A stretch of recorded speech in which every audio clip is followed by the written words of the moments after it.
Prime Minister Modi lays foundation stone of new parliament building.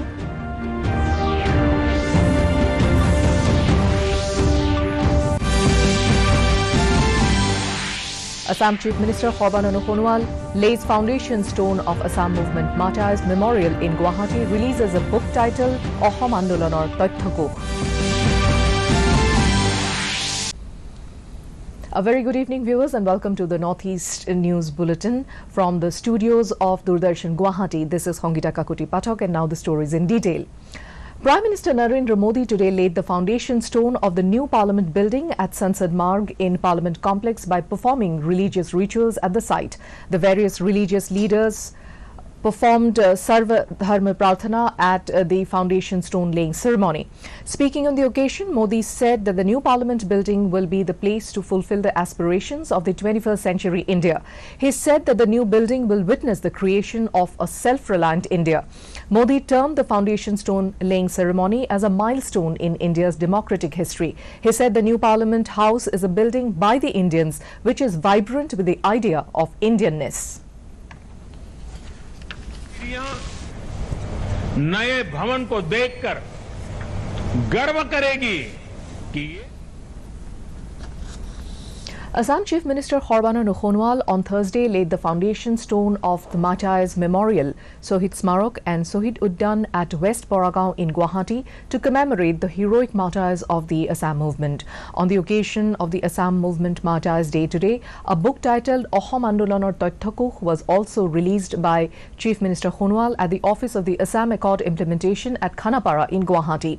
Finance Minister Himanta Biswa Sarma and a few other cabinet ministers of the Sonowal ministry, several other dignitaries were also present at both the events.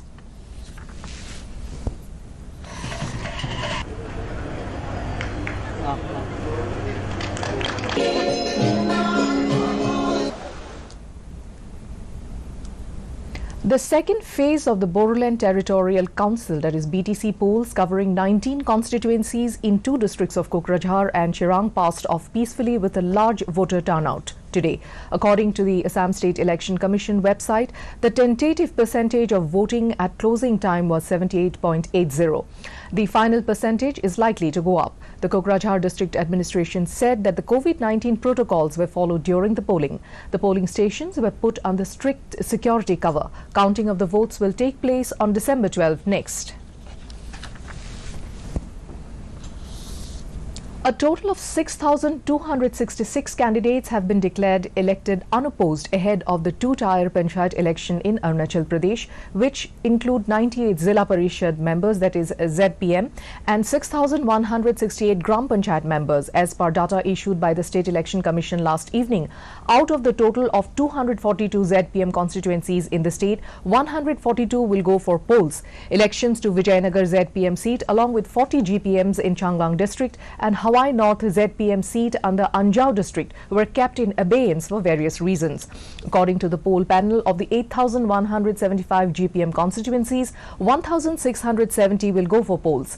For the 28 municipal wards in 2 urban local bodies of Itanagar and Pasighat, elections will be held for 23 wards. 5 candidates from the 20 wards in Itanagar Municipal Council have been declared elected unopposed. For Pasighat Municipal Council, all 8 wards will go to the polls. The polling for Panchayat and both the municipal bodies, Itanagar and Pasighat Municipal Council, will be held simultaneously in a single phase on December 22nd.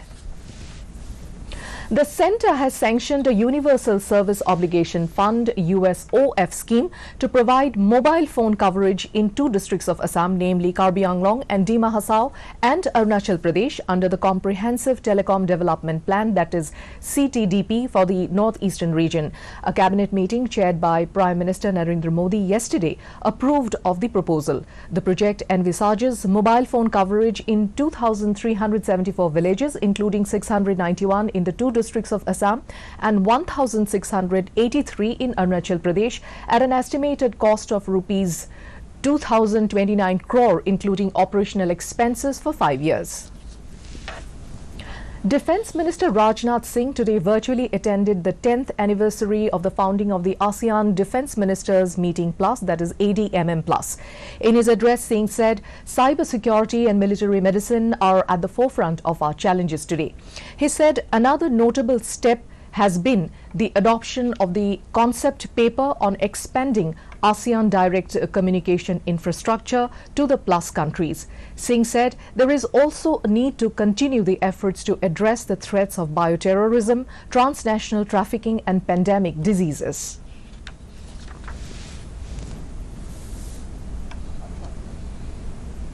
We now take a short break. We'll be back with more news. Stay tuned.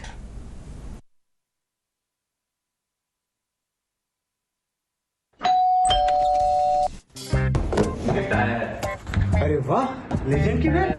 इससे तो मैं खेलूंगा। Future batting legend है। इसमें जिसका नाम लिखा है बैट उसी को मिलेगी। अरे यार, देखा, अगर इस पे मेरा नाम नहीं लिखा होता तो कितनी दिक्कत हो जाती। इसलिए आरबीआई कहता है बैंक अकाउंट हो या बैंक लॉकर, उसमें नॉमिनी का नाम जरूर दर्ज करें ताकि आपकी जमा पूंजी उसी को मिले जिसे आपने नामित किया है। आरबीआई कहता है जानकार बनिए, सतर्क रहिए। Education Minister Ramesh Pokhriyal Nishank today virtually interacted with teachers, parents and students across the country on the upcoming competitive and board exams. During the one-hour interaction, the minister responded to the various concerns and queries of the students relating to school examinations and entrance examinations, among others. Speaking on the occasion, Pokhriyal said that the students are the brand ambassadors of the National Education Policy 2020. कि इसको एक ही बार क्यों, वर्ष में 2 बार क्यों नहीं अवसर मिल सकते। तो कल मेरी A total of 9 states, including northeastern state of Tripura, have successfully completed the implementation process of One Nation, One Ration card system. The exercise is a part of reforms in public distribution system in the country. Additional borrowing permission of 23,523 crore rupees has been issued to these states on completion of reforms. Finance Minister Nirmala Sitharaman said that One Nation, One Ration system is a critical reform required particularly to benefit the country's migrant workers. Human Rights Day is being celebrated today. The day is celebrated on this day every year to commemorate the Universal Declaration of Human Rights. The declaration was adopted and proclaimed by the General Assembly of the United Nations in 1948 as the shared standard yardstick to protect human rights across the globe. It recognizes inherent dignity and the equal and inalienable rights of mankind as the foundation of justice, freedom and peace in the world. The theme for this year's Human Rights Day relates to the COVID-19 pandemic and focuses on the need to recover better by ensuring human rights, which are at the heart of recovery efforts. India has crossed yet another landmark milestone in the fight against global pandemic. The cumulative COVID-19 testing has crossed 15 crore mark today, with 31,522 new COVID-19 infections in 24 hours. India's total cases reached 97,67,372. Health Ministry said 412 people lost their lives in the last 24 hours. With this, the death toll has gone up to 1,41,772. In Assam, Health and Family Welfare Minister Dr. Himanta Biswa Sarma in a tweet said 146 active cases were detected out of a total of 28,896 tests with a positivity rate of 0.51%. While the recovered cases recorded a percentage of 97.88, the active cases account for 1.46%. The percentage of the dead has been pegged at 0.46. The death toll due to COVID in Assam is 998.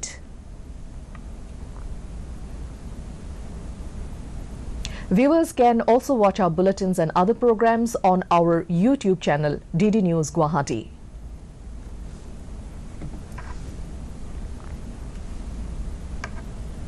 And before taking leave, viewers are reminded to maintain physical distancing and frequently wash hands with soap or sanitizer. Remember to wear a mask properly and join the Mask Up India campaign by Doordarshan to defeat the pandemic. Mask Up India. And that brings us to the end of this evening's bulletin. Thank you for tuning in. Namaskar.